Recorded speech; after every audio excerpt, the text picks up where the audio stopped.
कहीं आयशा तो नहीं आ गई? अगर इस औरत से मेरी जान नहीं छूटी तो सादिया को सब पता चल जाएगा। आंटी,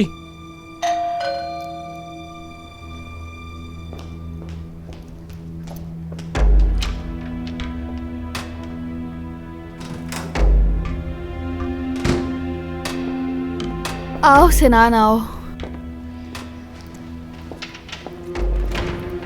दरवाजा नहीं खोला किसी ने तो मुझे फिक्र होने लगी। अमीने घर पे नहीं आपको है घर तो के अंदर आते हुए मैंने देख लिया था, लेकिन जब दरवाजा नहीं खोला तो मैं डर गया था कि कहीं कुछ हुआ ना हो। क्या मतलब मुझे देख लिया था तुमने? मेरा ख्याल है आप जल्दी में थी और बहुत स्पीड से गाड़ी चला कर आए। मैंने स्पीड में चलाई? जिस औरत से आप बात कर रही थी उसने बड़ी मुश्किल से खुद को बचाया है, नहीं तो उसके साथ कुछ भी हो सकता था। वो आपकी गाड़ी के नीचे आते आते बची।